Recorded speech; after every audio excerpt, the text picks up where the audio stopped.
सुट्टी संपण्याआधी आणि सगळ्यात महत्त्वाचं म्हणजे फ्लेमिंगो परत जाण्याआधी या गुलाबी पाहुण्यांना नक्की भेट द्या. पण त्याआधी हा व्हिडिओ शेवटपर्यंत नक्की पहा. फ्लेमिंगो अतिशय सुंदर आणि आकर्षक स्थलांतरित पक्षी. मराठीत त्याला रोहित असं म्हटलं जातं. दरवर्षी हजारो किलोमीटरचा प्रवास करून हे पक्षी अन्नाच्या शोधात आणि थंडीपासून बचाव करण्यासाठी भारतातील किनारपट्टी आणि पाणथळ भागांमध्ये येतात. सिर्फ फ्लेमिंगोज यहाँ के रेसिडेंट बर्ड्स नहीं है, माइग्रेटरी बर्ड्स हैं. नॉर्मली ये विंटर में आते हैं, अक्टूबर नवंबर में कच्छ से. लोग बोलते हैं कि रशिया से आते हैं, यहाँ से आते हैं. वो पहले कभी रहा होगा, अब ये कच्छ से आते हैं majority of them. And Kutch में वो नेस्टिंग करते हैं और बच्चे को पैदा करते हैं, उसको थोड़ा बड़ा करते हैं और फिर नवंबर दिसंबर में यहाँ आते हैं और मानसून तक यहाँ रहते हैं. अच्छा. ओके. लेकिन इस बार क्या था कि कच्छ में लास्ट ईयर बहुत अच्छी बारिश हुई थी, तो इस बार वो अप्रैल में आए. ऐसा 2018 में भी पहले हुआ. अच्छा. और इस बार जो नंबर है वो एक्चुअली 2020 के कंपैरिजन के नंबर है. 2020 में कोविड में यहाँ की वेटलैंड और यहाँ के फ्लेमिंगोज ने इंटरनेशनल न्यूज़ बनाई थी. वैसे इस साल भी ये न्यूज़ सब जगह जारी है, इंटरनेशनली भी नेशनली. वो बोलते कि अलगे खाते हैं एक्चुअली. जो कलर है ना ये अलगे से आता है उनको, और वो श्रिम्प जैसी छोटी फिश भी हो, और उनका खाने का स्टाइल देखिए, चोंच ऐसे डाल के वो खींचते हैं और उसमें वो लेते हैं. या गुलाबी पक्ष्यांचा मोठा थवा पाहिल्यावर सर्वात आधी लक्ष वेधून घेतो तो त्यांचा सुंदर गुलाबी रंग. पण हा रंग त्यांना नेमका कसा मिळतो आणि फ्लेमिंगो हे नाव त्यांना कसं पडलं तुम्हाला माहिती आहे? जब ये आते हैं तो नॉर्मली व्हाइट एंड ब्राउन रहते हैं, क्योंकि जब अक्टूबर नवंबर में आते हैं. और जो आपको व्हाइट दिख रहे हैं वो अभी भी यंग है.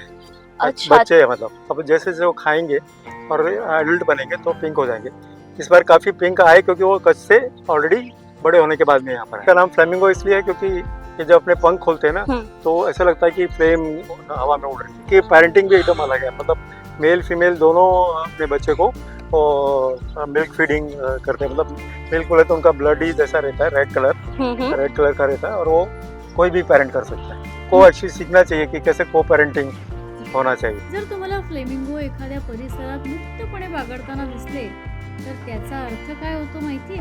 नहीं, क्या होता था नॉर्मली तो जब अक्टूबर नवंबर में आते थे उसके बाद मार्च अप्रैल मई में जाके ये चीज मूवमेंट चालू होता था. ये उनका कोर्टशिप डांस होता है कि अच्छा. अभी जून में मानसून में वो चले जाएंगे वापस, उसके पहले वो पेयर बनाते हैं. फ्लेमिंगो का pair is not life love, जैसा कि ह्यूमन बीइंग में फोर्स कर रहे लोगों तो ये 1 साल का पेयर रहता है. तो हर साल वो आते फिर से नया पेयर बनाते हैं. उसके लिए अट्रैक्ट करने के लिए वो ये डांस करते हैं. अच्छा. इसमें दोनों पार्टिसिपेट करते हैं. मूवमेंट देखा है, कभी कभी वो विंग फ्लैप करते हैं आपने, वो भी हाँ, मैंने देखा है. जब आप आए होगे तब होगा शायद. फिर शुरू हाँ. में विंग फ्लैप से चालू होता है, फिर ये होता है, फिर अलग अलग नेक के मूवमेंट होते हैं, ड्रॉप करते हैं, उठाते हैं.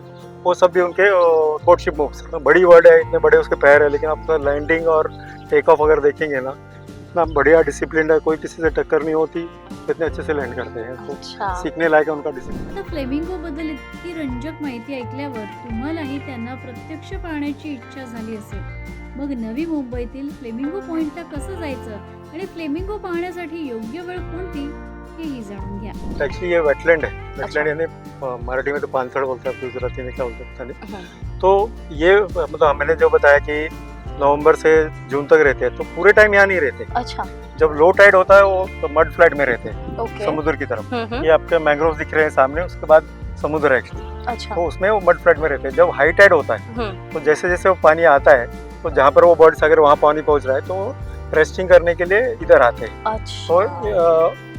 तो मतलब जैसे अगर आज 1:11 बजे का हाई टाइड है 5 मीटर का, तो ये 10 बजे के करीब से आने चालू हो गए थे. क्योंकि और जैसे ही हाई टाइड खत्म होता है तो ये वापस उधर चले आते हैं.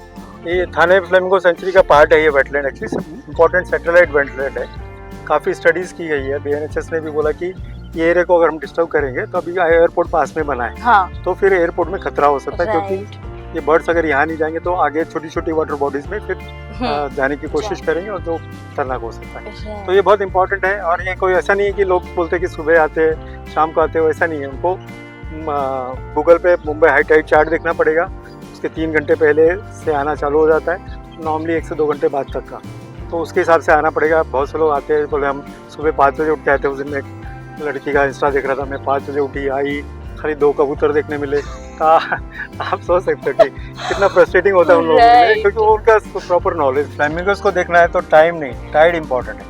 क्योंकि ये लोग टाइड के हिसाब से आते हैं, टाइम के हिसाब से नहीं। बहुत से लोग पूछते हैं मॉर्निंग में दिखेंगे क्या, शाम को दिखेंगे क्या। तो आप गूगल में जाइए, बॉम्बे हाई टाइड चार्ट, उसको सर्च करिए, उसके 3 घंटे पहले आ जाइए, आपको ज़रूर दिखेंगे, और 1 घंटे बाद तक ज़रूर दिखेंगे।